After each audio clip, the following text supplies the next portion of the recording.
Hi, today's my birthday, and I absolutely hate today. I've been doing research on feeling sad in and around your birthday, and I've learned that there's a name for it. It's called birthday blues. Urban Dictionary calls birthday blues a general sadness or feeling low when one approaches their birthday. And I've been feeling this for the past 3-4 years, ever since I turned 20. There's a lot of different reasons why one feels the birthday blues, and the reason that I feel the birthday blues probably has to do with managing expectations. Here's a list of authors that were published younger than I am today: Margaret Atwood, Ray Bradbury, James Joyce, C.S. Lewis, Stephen King. Mary Shelley wrote Frankenstein when she was 21. Christopher Paolini wrote Aragon and published it when he was 15. And obviously, the one that I look up to, F. Scott Fitzgerald, published his first novel when he was 24. The age I am today. Every year around this time, around midnight, I always listen to Stop This Train by John Mayer. It's a song that I've been listening to for the past 2 years every time the clock strikes midnight and I turn another year older. And it's one of those songs that makes me really, really introspective about myself, about my life, about everything that I've been doing, everything that I did in the past year, and it makes me really reflect. In Stop This Train, John Mayer has a line that says, "So scared of getting older, I'm only good at being young. So I play the numbers game to find a way to say that life has just begun." And I find myself playing that game every year since I was 20. I think it has to do with where I saw myself at the age of 24. When you're younger, everybody plays the game. Ooh, where do you see yourself in 5 years? Where do you see yourself in 10 years?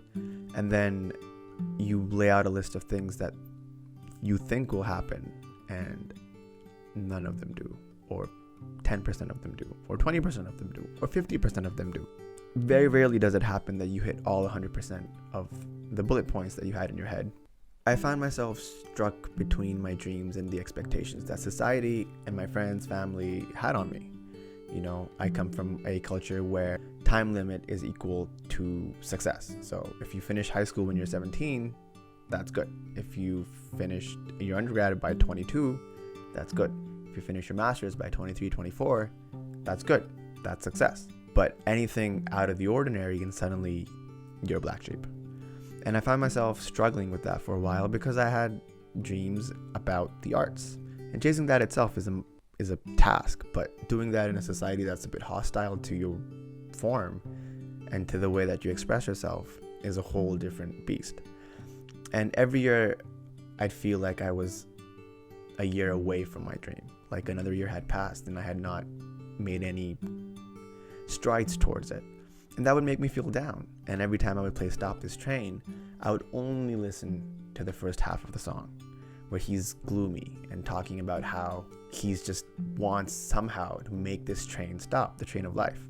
And he's failing at it, and he's asking help from people, and he's doing all these different things. He's not able to reconcile that maybe he just can't. Later on in the song, John Mayer asks his dad for advice, and his dad says, "You can't stop this train. Like when you come to my age of 68, you'll know that you want to renegotiate, and you'll understand that we're never going to stop this train." That's a lesson that I'm learning slowly but surely. Every year since I turned 20, my birthdays have been gloomier and gloomier and gloomier.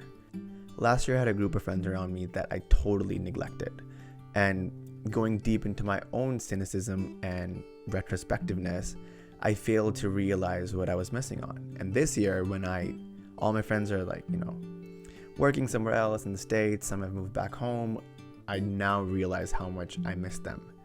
So this year I decided not to stop this train and sort of really board it, like full on, go on this journey. Here's a list of authors that got published after they were 40. Mark Twain, Marcel Proust, J.R.R. Tolkien, George Martin, Raymond Chandler.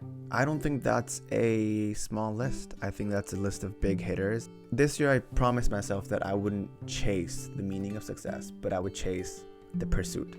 And ever since I've made that shift in my head, I've noticed that the skies are a little bit more bluer and the smiles are a little bit more wider.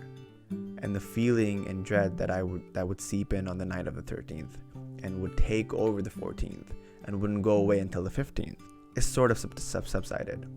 And I guess once in a while, when it's good and it feels like it should, when we're all still around and I'm still safe and sound and I don't miss a thing till I cry when I'm driving away in the dark.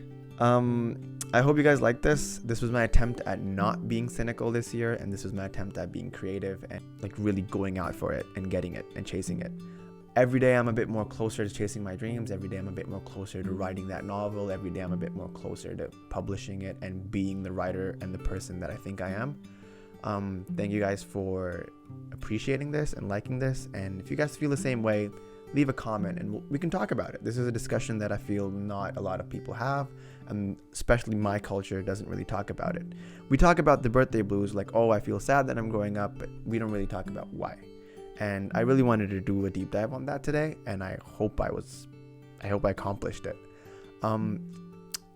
Thanks for watching the video. Like and subscribe. I have a podcast with my brother, links in the bio. Also, I'm wearing a Canada shirt today, but I do know it's Pakistan's Independence Day, so Pakistan's in the Zindabad, and happy Independence Day to whoever is celebrating. Green in the back for that. That's all for me today, and those are out.